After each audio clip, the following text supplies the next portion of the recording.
I just wanted to say something before I move on. See, you guys are in your, at the threshold of the dreams that you want to achieve. Please sit down, it's going to be slightly longer.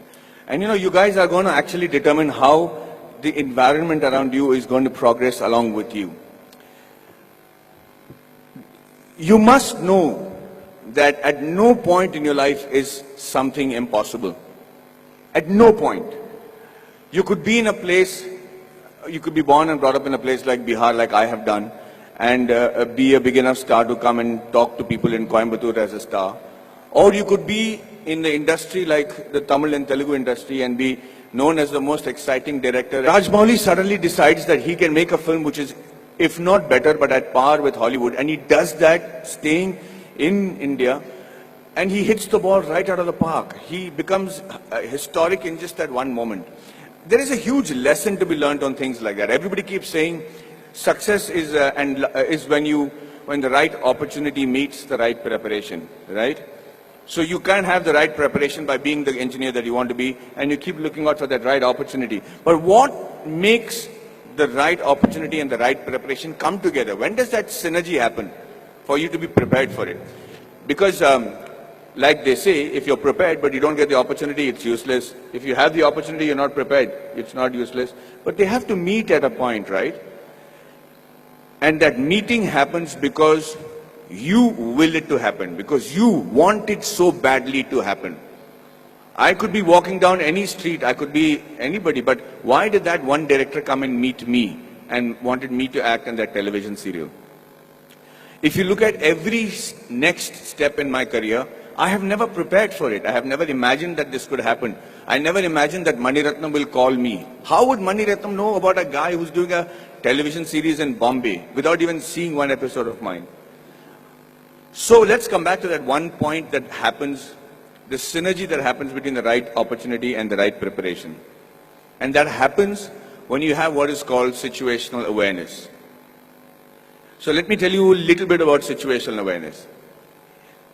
Situational awareness is when, as in the army, they say you're completely aware of what is happening around you at all times. So, as I was saying, the situational awareness happens when you're completely aware of everything that is going around you at all times. And you should be able to do that. When we are in the army, and if you're walking down the ground, parade ground, anybody who's involved with the defense will know what I'm saying is the truth. And if there's an officer walking away from the other side of the ground, you have to stop and salute him and say, Ram Ram Sarji, or whatever is the call of the unit. If you don't, they'll give you a brick in your hand and you have to shave with that brick. So, thank you, that's awesome. So, the situational awareness is because you should know when the enemy is around you or when there is danger around you. You know how that is taught to you from when you're a child? That's taught to you in the form of good manners, in the form of being courteous. So when you say a good morning, or you're saying a good afternoon, or you're looking around and helping a teacher who's carrying a book and being aware that she needs help, or you're watching around and stepping over a drain and not tripping on yourself, you should know that you're fairly evolved in the art of situational awareness. That's why people insist on teaching children good manners. And anybody who has good manners, it's not just a desire, it's not the desire just to be considered to be a polite guy, but the ability to know when somebody needs to be wished, somebody needs help, somebody is in need of assistance, or somebody has to run away. And that's why you teach your child good manners. And I will tell you today, from the bottom of my heart, I might not be completely worthy of some of the opportunities that I got, but I grabbed it like hell. And I got those opportunities simply because I was a very well-mannered person. I was able to... Yeah, so... And with that manner, with the way you walk, with your gait, the kind of words that you use, it's very common to use normal language when you're friends and everything, but most people don't even have a vocabulary. The reason I started those classes in Kolhapur was so that I had my friends who came to me and said, Maddie, we are very good engineers, buddy. We're really good at what we're doing. But the problem is I can't speak in English, I can't speak in Marathi. So when they come from Tatas and Kirloskars for campus selections, I'm not able to communicate to them. They don't even observe a Kolhapuri boy wearing a terracotta pant and a shirt and wearing chappals and don't even consider that he could be a good engineer. So I said, the fault lies with you guys. He says, you have to break the clutter. Nobody's going to come and say, hey, you know what, maybe you're a good engineer, let me give you a shot. You have to be noticed in that very first instant. And for two reasons. One is that either you should know what is a good profession for you. If you're not able to make an impression, then quickly change it. This is not the be-all and end-all. The engineering or whichever subject that you choose to major in when you're in college does not literally have to be your lifelong profession. But give it a shot. At least know if that is a profession that you really want to pursue and excel in, because that's the only way you'll survive, is if you excel in it. If you excel in it to such an extent that you think, sleep, dream, eat, breathe that particular job. And I do that with acting. And I'm telling you, I do not know what else. I would have been a really bad soldier because I think I'm a really good actor. I'm involved completely, 100% of the time. I'm doing research. If I have free time, I'm going to YouTube and finding out what is a different method of acting. I just do that with a passion. If you're not doing that for your profession, know that you're in a secondary profession. Know that you're doing something which the Lord has not made you to achieve glory in. So you have to give it that shot.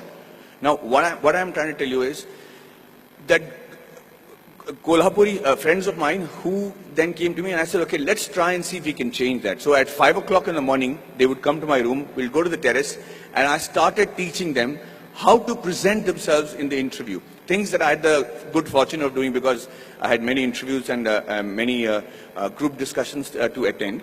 And then I started with basic things on how to shake hands, how to look somebody in the eye and speak. How do you introduce yourself? How do you shake hands with a lady as opposed to a man? How do you speak on a phone? What is dining table etiquettes? What's telephone etiquettes? When do you use a shrimp fork or a salad fork or people might think I don't require that. I'm never going to work on those things. I'm doing my father's business. But you never know. That is the preparation that you make to make that quantum leap in your careers. These are basic things. You have to know that. You have to know how to dress correctly. You have to know if you have body odor. You have to know whether you're spitting on people's face and how to stop it when you're speaking. If you don't do these things, ladies and gentlemen, you will be in an average life, doing an average job and living an average life. Having said that, I'm not saying that is wrong. That could be your calling. My father is very happy living that sort of a life because they don't live in extremes. But if you have a passion and if you have a desire to be exceptional, if you have a desire to be seen apart from the crowd, then this is the bare minimum thing you should do. So when these guys went for the interview the next time in Kolhapur, I made it a point to call the Tatas and say, hey, you know what is wrong? Because I am from Jamshedpur, from the Tata Steel town. I knew the officers, I knew the senior gentlemen. I said, sir, you know, these friends of mine are extraordinary engineers. The mere reason why you're not taking them is because they don't know how to present themselves in English. How long is it going to take for you to send somebody who knows Marathi in your panel so that they can actually judge and see if these guys are good enough for Tata Steel? Do you need good people who speak in English or do you need somebody who are good engineers? And he agreed. He actually sent people from Maharashtra, and for the first time in the history of Kolhapur, we had 5 guys getting into Tata Steel and Kirloskars. And I just wanted to say that I'm not taking credit for it. I just felt bad because it is just a small 3-day push that they required to achieve that. So when they were interviewed, they said 4 years of learning engineering one side, and those 3 days with Maddie, we became engineers and successful today because of those 3 days. And what I am teaching you is nothing extraordinary. It is simple stuff. It's the norms. It's the way of the world. So yes, we are all radicals here. I mean, you guys are very awesome students. You're sitting there quietly listening to me. We used to make a ruckus if somebody came to give a speech. But the idea is that you have to connect to the audiences that you're speaking to. Public speaking and group discussion skills can be taught in 15 minutes. I used to challenge my students that I should say, I will hold each and every one of your attention for 15 minutes because I will say such relevant stuff that you will be forced to pay attention to me. And that's how you make an impression. That's how you break the clutter. That's how you get seen in this world, and that's how you can achieve glory for yourself and this wonderful nation that you're part of.